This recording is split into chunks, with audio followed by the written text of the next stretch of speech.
Hello po mga kabayan, kamusta po kayo? Sana po nasa maayos po kayong kalagayan. Si Kamanong po ay nagbabalik po muli at tayo po magsama-sama dito po sa Tambayang Makabayan. Mag-umpisa na po tayo. Komentuhan po natin.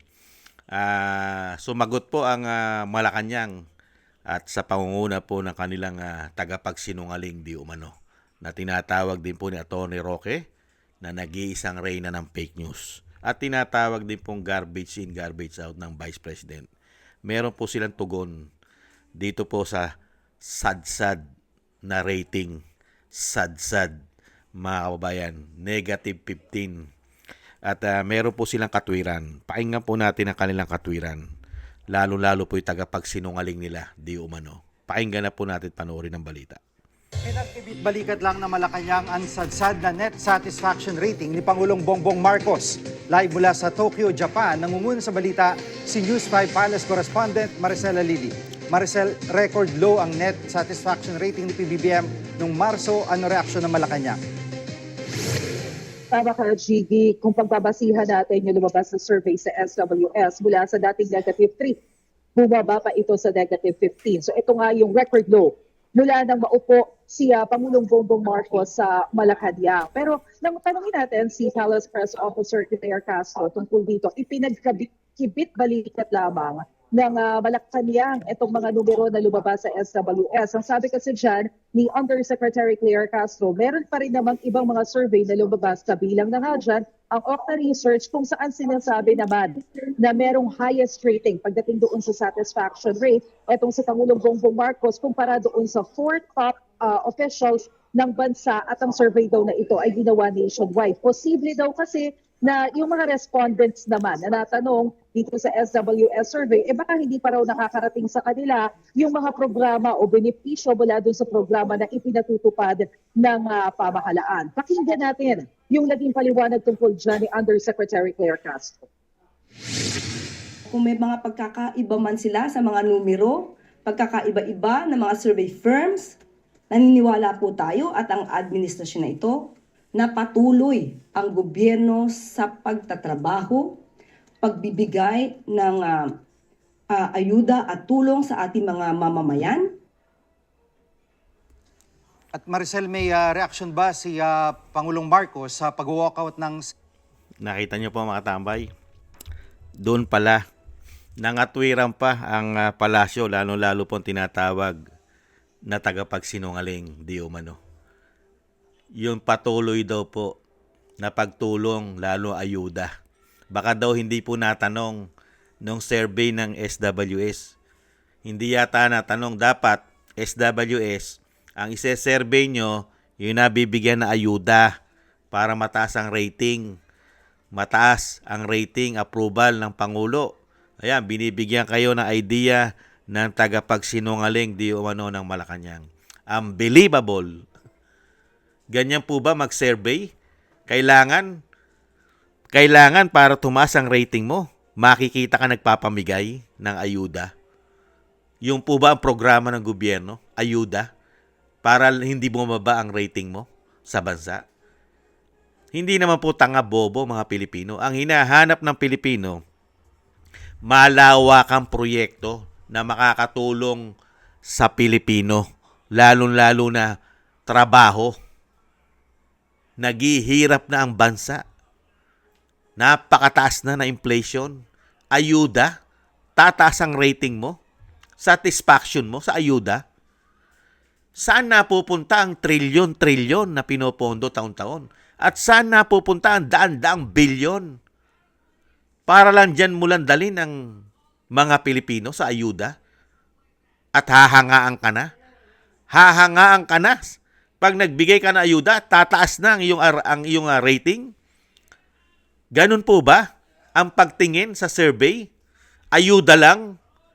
Hindi po ba yung achievement? Yung nagawa mo ng 3 taon at mag-4 na taon na, ano nagawa mo sa bansa? Kung totoong survey ang mangyayari sa ating bansa, hindi po 1,000 lang ang kukunin. Hindi lang 10,000 o hindi lang 1,000 hanggang 2,000 o 2,000 na mga Pilipino lang tatanungin. Dahil tayo mahigit 100 milyon na tayo mahigit. Sa tingin nyo, 15% lang yan, yung negative na yan, baka bumulusok pa yan sa laki. Pagka tinanong mo ang buong Pilipino, lalo-lalo na kung isasama mo pa ang ating mga bayaning OFW. Hindi po ba? Wala eh. Dinala lang po tayo sa mahigit 3 taon na issue corruption at grabing pamumulitika. Diyan po naubos ang pera yata ng Pilipino. Grabing pamumulitika at korupsyon. Ang tumaas lang po ang ekonomiya, mga politiko na mga kaalyado yata nagtaasan ang kanilang ekonomiya. Hindi kaya? Kaya dito po mga kabayan, wala po tayong aasahan dito. Sanay na sanay po na mga tuwiran kahit po bingo na. Ang Pilipino ay hindi tanga, hindi bobo. Nakikita ng Pilipino ang nagagawa at kung ano ang ginagawa ng isang pangulo ng bansa. Dahil nakita namin kung paano magtrabaho at gaano karami ang nagawa nung ipinatapon sa dahig. Hindi po ba? Huwag mo kaming gawing tanga, bobo. Ni wala nga kayong malaking achievement maliban sa sinasabi niyong ayuda. Hindi po ba? Kaya itong gobyerno na ito mga kababayan, dahil pati po ang mainstream media nagpapakatanga, nagpapakabobo. Kung ano po sabihin ng tagapagsinungaling ng Malacanang di umano, sinasang-ayunan na po ng media dahil sila po'y bulag sa katotohanan dahil yata sa male-maleta di umano. Hindi po ba? Kaya wala po pambihirang buhay yan. Dadalin mo lang ang Pilipino at mangangatwiran ka sa Pilipino. Doon sa ibang survey company ay mataas naman ang approval at trust rating ng Pangulo. Dahil ang natanong doon sa kabilang survey company, ang natanong doon yung mga nabigyan ayuda. Ganun po ba? At dito naman sa SWS, ang na-survey nila, hindi nabigyan na ayuda. Ganun po ba? Mga hindot kayo. Di umano, ganun na pala ang pagkuha ng survey ngayon. Ganun pala. Kung paniniwalaan natin yung tagapagsinungaling, di umano ng Malacanang, kailangan pala pag kumuha ka ng survey, tatanungin mo, may naibigay ba sa'yo si BBM? Nabigyan ka ba na ayuda? Pagka hindi ka nabigyan, hindi ka kasama masa-survey. Ganun ba? Hindi ka pwede i-survey pag hindi ka nabigyan ng ayuda? Excuse me po. Ganun ba? Ang bihirang buhay ang ginagawa tayong tanga bobo dahil wala po sila achievement eh. Hindi po ba? Kaya nga gustong-gusto natin mabuksan na. Sana po, nananawagan po tayo mga kababayan. Tayo po, manawagan po tayong lahat dito po sa majority ng Senado sa pangunguna po ni Senate President Alan Peter Cayetano. Senate President, madaliin nyo na po. Mag-imbestiga na po kayo. Lalong-lalo po sa malawak ang korupsyon na mahigit 3 taon. Imbestigahan nyo na po sa Blue Ribbon para po makita ng mga Pilipino at makita rin po ni Claire Castro ang achievement ng Pangulo sa ginawa ng kanilang panunungkulan sa mahigit 3 taon at mag-4 na taon na.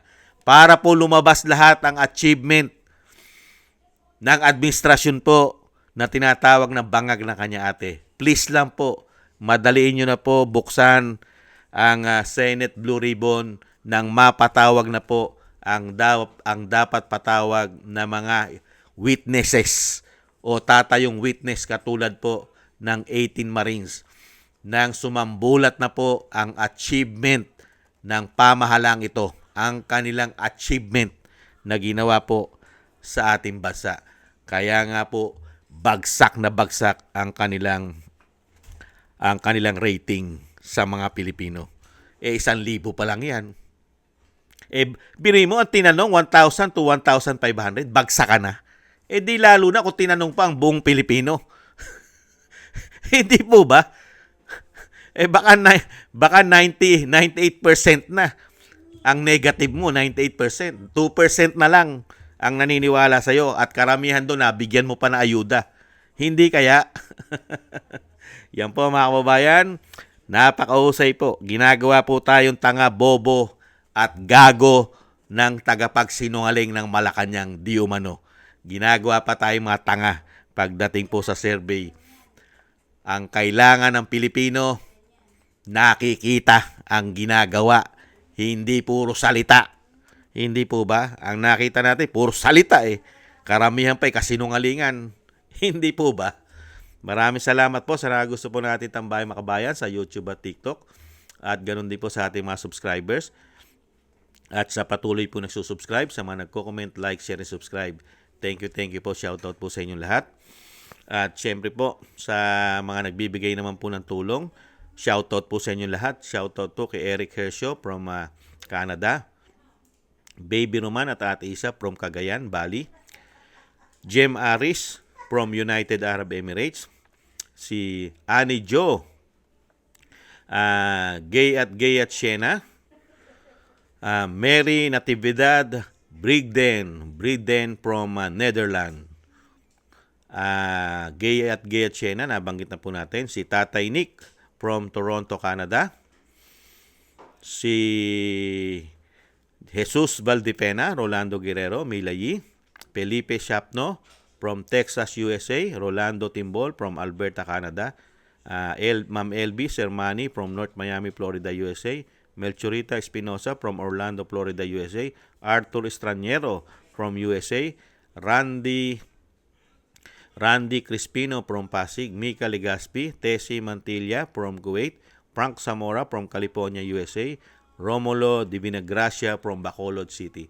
Shoutout po sa inyo lahat mga kabayan. Ingat-ingat po kayo sa inyo pong mapagawa. At God bless po sa inyo lahat. Taste lang po tayo mga kabayan. Ingat-ingat po. Bye-bye.